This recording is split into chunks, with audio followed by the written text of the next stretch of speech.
The story is set in Paradise, California, in 2018. It was autumn, a season that had turned the vegetation on the hills brown and dry.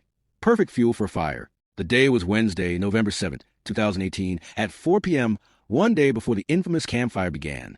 A school bus was driving slowly, carrying students on their way home from school. A driver named Kevin was getting ready to head back to the depot after finishing his last drop-off of the day. As he was about to leave, his boss, a woman named Ruby, called out to him.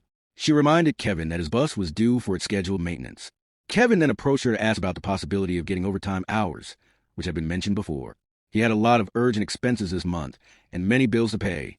On top of that, his ex-wife was coming to visit, so he needed extra money beyond his usual monthly needs. However, his boss couldn't promise anything right away, saying she'd contact him if something came up. Kevin ended up heading home empty-handed. We learned that Kevin currently lives with his elderly mother and his teenage son, Sean. His ex-wife has since remarried and lives with another man who is more financially stable than Kevin. He's okay with that. He knows that just providing for his mother and son is already a stretch. Adding his ex-wife's needs and lifestyle would have been too much. In a way, he's even grateful for the divorce, as it lightened his load.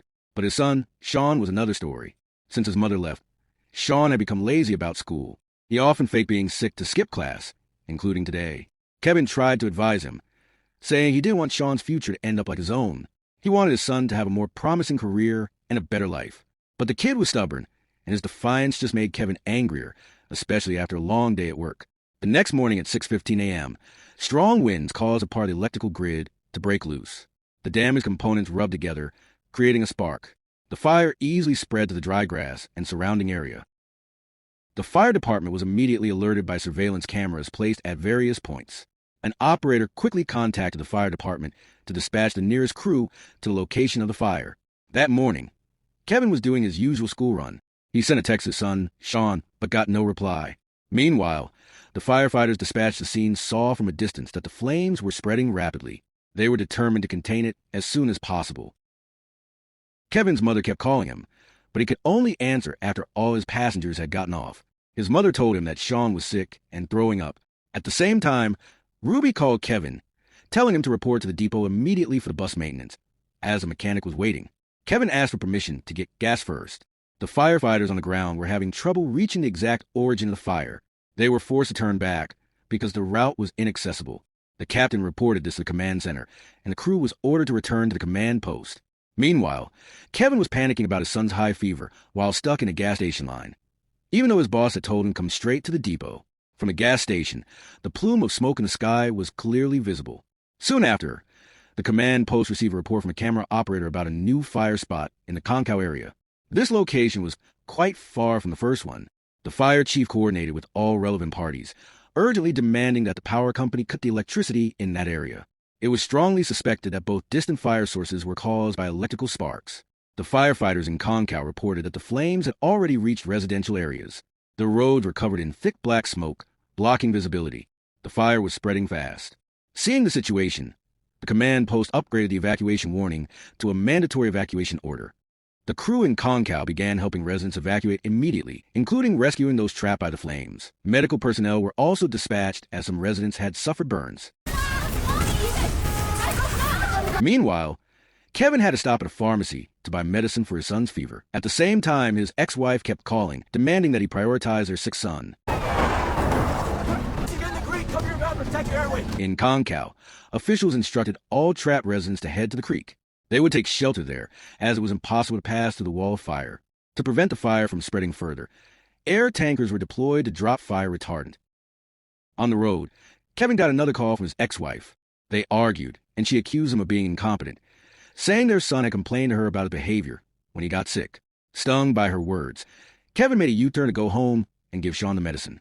He was willing to face his boss's anger for not showing up for maintenance. At the same time, Ruby made an announcement over the depot's comm system, asking which drivers had empty buses. An urgent evacuation order was in effect, and a principal in the red zone had contacted Ruby, requesting a bus for evacuation.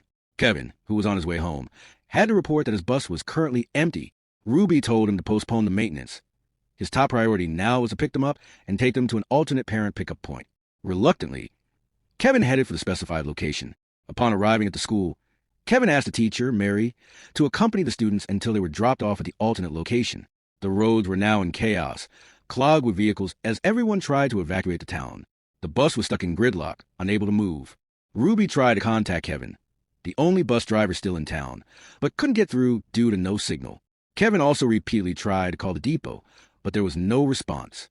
Seeing that they weren't moving at all and the bus was completely stuck, Kevin, who knew the local roads well, decided to take an alternate route along the hillside. However, Mrs. Mary objected, wanted to stick to the planned main route despite the severe traffic. A tense argument broke out between them, but Kevin was adamant, taking the alternate route to get there faster. He was desperate to get home and make sure his mother and son were also evacuating to safety. His mother couldn't drive, especially with her poor eyesight, and his son was still a minor. The dispatch office kept trying to contact Kevin's bus, but the radio signal was lost, and the power at the dispatch center was about to be shut down as they too had to evacuate. Before leaving the base, Ruby reminded everyone once more that Kevin should not go to the alternate parent pickup point, as the entire town was being evacuated. He should take the children directly to the 24-hour emergency services at the Chico Fairgrounds. Of course, this message never reached Kevin, who had been out of contact. Ruby also informed the police that there were still children on a school bus.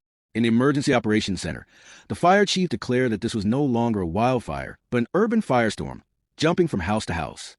Their focus now was to secure the 4 main routes out of town. If they failed, it would be a catastrophe. Back with Kevin, still stuck in the same gridlock, a house next to the road was suddenly engulfed in flames. Mrs. Mary immediately told the children to get away from the windows. Kevin got out and pleaded with a traffic officer to give them priority, since he was carrying elementary school children. The officer agreed but could do very little, as even fire trucks were trapped and couldn't move. Kevin ended up stepping out to help clear a path himself. When they finally reached the alternate parent pickup point, no parents were waiting for their children. Kevin was devastated and in disbelief at the scene.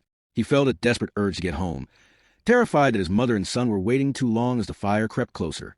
Mrs. Mary didn't give up and insisted Kevin take the children to the Chico Fairgrounds, as that was a designated safe evacuation center. She was also worried about her own family, but her husband was out of town and her younger sibling was at home to take care of the others. The fire chief was furious with the power company, reporting that some power lines were still live and energized. Civilians were driving past down electrical cables. The power company argued that some manual switches still needed to be shut off. The bus then headed for Chico via the only available route. The only viable path for a bus was now the Skyway, as other routes were impossible. Along the way, active power lines were crashing down, creating dangerous sparks. Amid the chaos, looters appeared, armed and looking for working vehicles. The bus Kevin was driving wasn't spared and was held at gunpoint.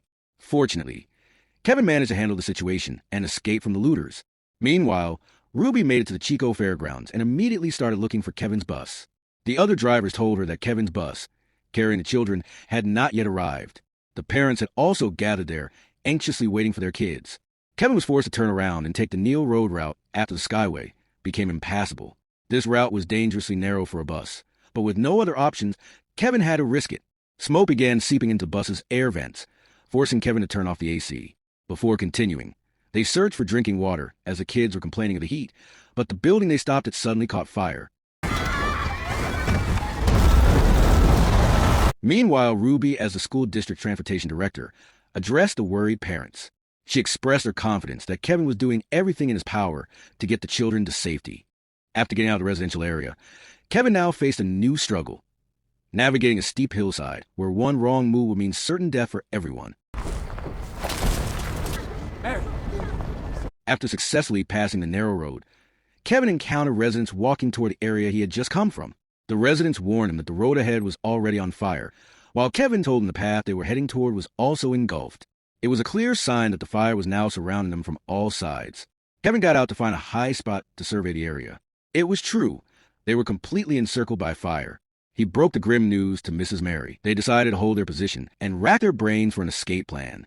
Amid the panic, Kevin fashioned air filters to soothe the children's throats, cutting up his own shirt, wetting the pieces, and using them to cover the kids' noses and mouths. Meanwhile, the Emergency Operations Center held a press conference. They stated that they had deployed every available resource, but the fire was difficult to control and grew larger every year.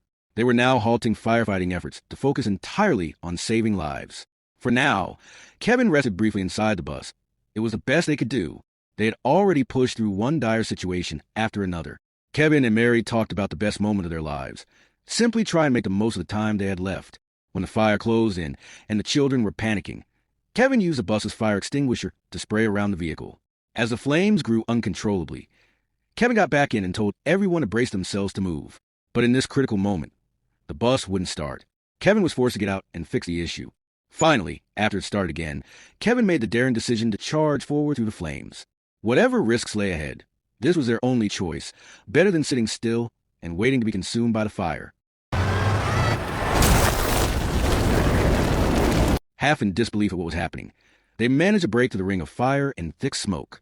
They arrived at the evacuation center and were greeted by the parents who had been sick with worry. Ruby also welcomed Kevin with immense relief, having been terrified that something had happened to the children. Kevin desperately searched for his mother and son. Fortunately, his mother had been brought to the evacuation center by a neighbor.